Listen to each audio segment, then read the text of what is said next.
Hello everyone, কথা ধারাবাহিকের আজকের পর্বে দেখতে পারবেন রিচা সন্ন্যাসিনী সেজে আসে আর সকলকে বলে আমি ত্রিকালদর্শিনী, অনেক দূর থেকেই এসেছি, আর বলে এই বাড়িতে ঘোর বিপদ হতে চলেছে। সেই সন্ন্যাসিনীর কথা শুনে শব্দ শুনে নিচে আসে। এভি বলে যে যা বিপদ হওয়ার এই বাড়িতে অলরেডি হয়ে গেছে, নতুন করে আর বিপদ হওয়ার কিছু নেই, আপনি এখন এখান থেকে আসতে পারেন।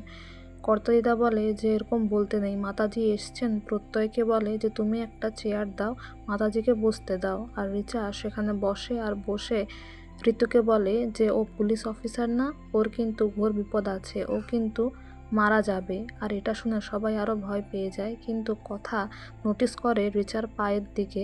তার পাটা দেখে কথা ভাবে সন্ন্যাসিনী তো মোহমায়া ত্যাগ করে নেয়, তাহলে এটা কি? তারপর জুনিকে জিজ্ঞাসা করে সন্দেহজনক কিছু দেখতে পাচ্ছে কিনা, কিন্তু জুনি বলে কিছুই মনে হচ্ছে না। এভি জিজ্ঞাসা করে তুই ঠিক আছিস? কথা বলে হ্যাঁ, কষ্ট পেয়েছিলাম ঠিকই, কিন্তু বাড়ির সকলে আমার জন্য এত আয়োজন করেছে তাই ওপরে থাকতে পারলাম না। কিন্তু পাচক মশাই, ওনাকে দেখে আপনার চেনা চেনা লাগছে না? এভি বলে হ্যাঁ, আমারও একটু চেনা চেনা মনে হচ্ছে, কিন্তু বুঝতে পারছি না, মনে করতে পারছি না। তারপর এভি বলে 501 টাকা দিয়ে বিদায় করলেই তো হয়। কিন্তু কথা আরও সামনে গিয়ে ক্লু খুঁজতে যেতে চায়, প্রণাম করতে চায়, কিন্তু রিচা বলে আমার শিষ্য ছাড়া কারো প্রণাম গ্রহণ করি না। তারপর বলে জন্মদিনের যেটা বড় গিফট সেটাই খুলবে, কারণ পিতা স্বর্গ পিতা ধর্ম, এটা বলে এই শ্লোকটা বলে চলে যায়। কর্তাদিদা বলে মাতাজি যখন বলে গেছেন তুমি ওটিই করো, কিন্তু কথা মনে মনে বলে যে আমি কিছুতেই ওই উপহার গ্রহণ করব না, ফেরত পাঠিয়ে দেব। এদিকে রিচা তার বাবার সঙ্গে দেখা করতে এলে তার বাবা বলে তুমি ভুল করছো, ঠিক পথে ফিরে এসো, ও তোমার নিজের বোন হয়। কিন্তু রিচা বলে ওর জন্মদিনই মৃত্যুদিন হবে, যাকে তুমি ছোটবেলায় ছেড়ে এসেছো তার জন্য এত দয়া কিসের, এত মায়া কিসের?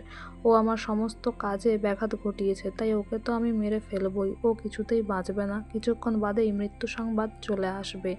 আর রিচা তার বাবার মুখটাও বন্ধ করে দেওয়ার জন্য রুমাল বেঁধে দেয়। এদিকে কথা এসে অ্যাড্রেস খুঁজতে থাকে ওই গিফটটা রিটার্ন পাঠাবার জন্য, কিন্তু কোথাও কোনো অ্যাড্রেস পায় না, যদিও একটা কাগজ পায় সেখানে শুধু হ্যাপি বার্থডে লেখা থাকে। তারপর কথা ভাবে ভেতরে কি আছে অ্যাড্রেসটা, তাই সে প্যাকেজিংটা খোলে, আর খোলা মাত্র সে মানুষ খেকো উদ্ভিদটা কথা দেখতে পায়।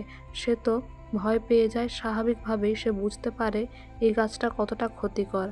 আর তখন এই গাছের শিকড়গুলো কথাকে জড়িয়ে যায়, কথার গোটা গায়ে সেটা আষ্টে পৃষ্ঠে জড়িয়ে গেলে কথা চিৎকার করে পাচক মশাই করে ডাকতে থাকে। এভি সেই শব্দ শুনে নিচে নেমে আসে, বাড়ির সকলেই সেই নিচে নেমে আসে দেখতে কি হয়েছে, কিন্তু সবাই দেখে আর চক্ষু চড়ক গাছ হয়ে যায়। কর্তা দাদু তারা তো ভয় পেয়ে যায়, বুঝতে পারে না কি করে কথাকে সেখান থেকে বাঁচাবে। বলে এটা তো একটা উপহার ছিল, এরকম উপহার? তারপর এভি ছুরি নিয়ে আসে কথাকে বাঁচানোর জন্য, শিকড়টা কাটার জন্য, কিন্তু সেটাও পড়ে যায়, এভিরও গোটা গায়ে শিকড় জড়িয়ে যায়।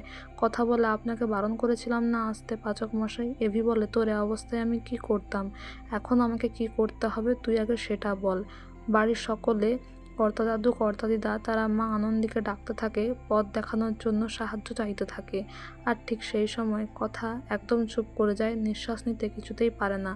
প্রত্যয় ফোনে রেস্কিউ টিমকে কন্ট্যাক্ট করার চেষ্টা করে, যদিও পারে না। আর এভি ভয় পেয়ে যায় যে কথা কেন কিছু বলছে না, কেন শান্ত হয়ে গেছে, তাই সে কথা কথা বলে চিৎকার করতে থাকে, কথা চুপ করে থাকে। তো বন্ধুরা, এই ছিল আজকের update. Sorry for the late update, but thank you for watching.